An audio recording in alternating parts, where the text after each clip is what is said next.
Season 2, Episode 3 with Grant Cardone, and this was a super rough episode for him. Let's dive into it.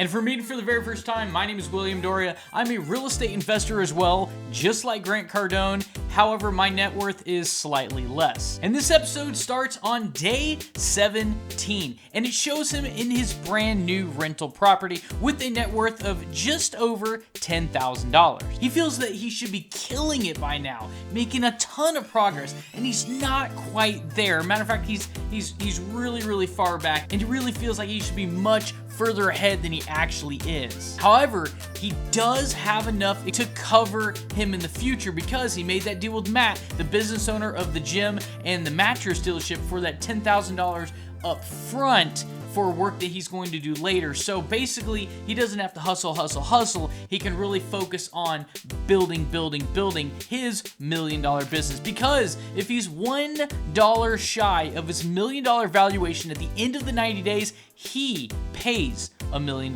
himself. He goes on to say that luck comes to those who look for it, and then he goes also to say that he needs a new ride because in the last episode he sold his car. So the next scene jumps to him looking at a decent looking SUV. I mean, it's a little rough around the edges, but it's a decent looking ride. Better than the one that he had before, but not like miles better, just a little better.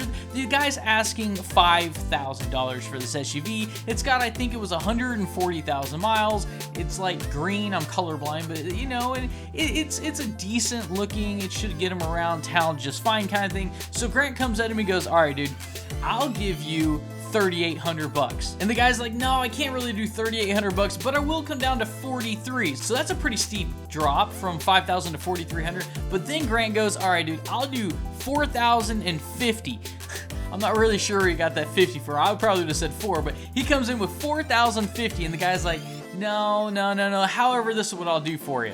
He says this, I will play a game for you, and it's called odds or evens, right? You throw a number out on your hand, I throw a number out on my hand, whatever you call odds or evens, whoever right wins the bet kind of thing. Because they didn't have a coin. Neither one of them had a coin. With the two cars and the two people in their pockets, nobody had a coin, right? It's kind of funny. But anyways, so he goes, okay, well, I'll gamble this. If I win, Grant, if he wins, he'll get his $4,050 car. If he loses, he goes with the $4,300, right? So Grant's like, are you a gambler? And the guy's like, yeah, I'm a gambler. And Grant's like, okay, I guess. What has he got to lose? He's probably gonna buy it anyways. So he goes, all right, odds and evens, right?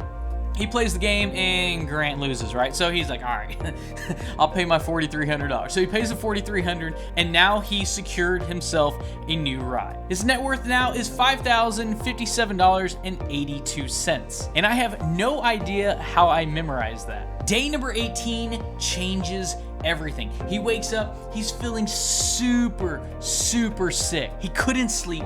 Everything hurts. He's coughing a lot. He says he might have COVID. So he goes, gets a coronavirus test, and then he has to wait 24 hours to get the results. Of course, he can't be out there networking. He can't be calling his contacts. He can't be helping to build the business because he's quarantining.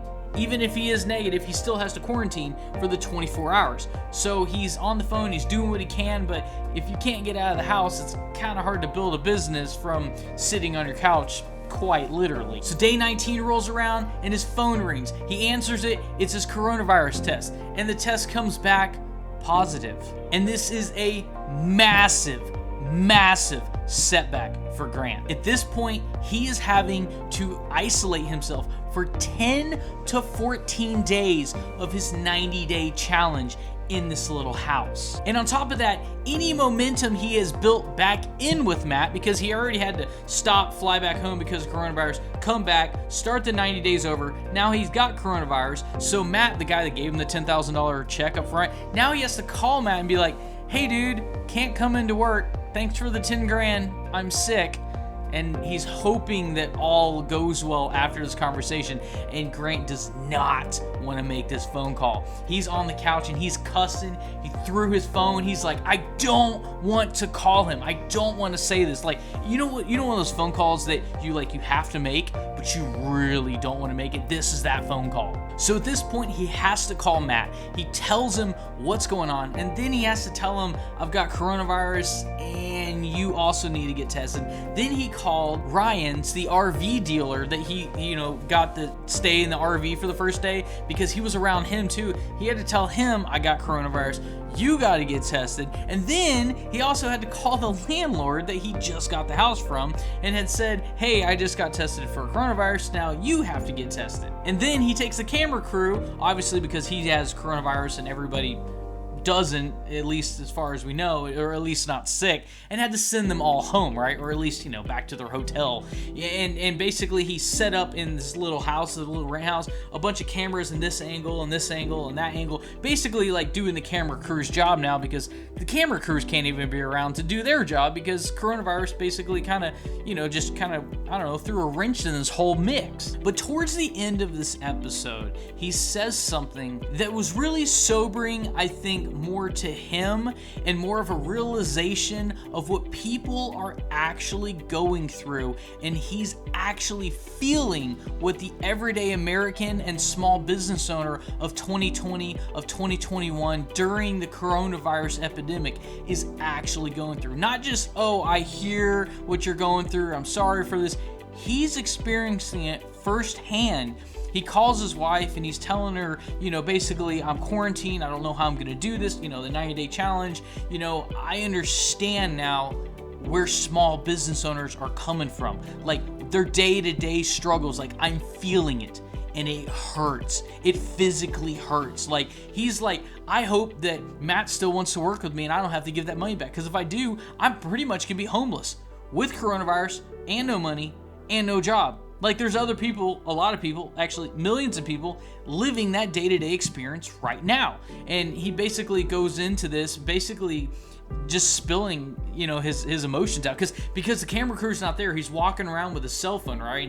And he's talking to it, and man, like, he is like getting into it, and I really feel really bad for him. I mean, like, I'm putting myself as an entrepreneur in his shoes, and I'm like, look, if I had a 90-day challenge, and one, I had to stop and then come back, and then I also had to get coronavirus and then put me out for another 2 weeks, like, the chances of you making that $1 million valuation in 90 days is slim to nothing. I mean, like, it's not impossible, but it's really, really hard. But you throw in all this stuff as well, and coronavirus, and like, it almost makes it impossible. Like, you have to get like super lucky, and you got to hit some huge scores, or winning this competition's completely off the table. And for season 2, episode 4, that was everything that we got from Grant. So basically, he is sick as a dog. He is quarantining for this point. I don't know what episode 5 is gonna look like. I'm gonna post it on Wednesday if they show it with Grant in there, but he is quarantining. He's probably gonna be trying to do as much as he can from home on the phone. If you guys stuck with me this long, consider smashing that like button. I make these videos not just to encourage people to become an entrepreneur and help you understand what the ins and the outs of being an entrepreneur is and a real estate investor, but this video does help people that are not in the United States, because they do not get this show broadcasted in their country, and they get to kind of listen to this and live through it vicariously, guys. And guys, thank you so much for watching it. If you haven't already subscribed and you like this channel, consider subscribing, hitting the notification bell. I make several videos per week, and until next time, I'll see you on the next one.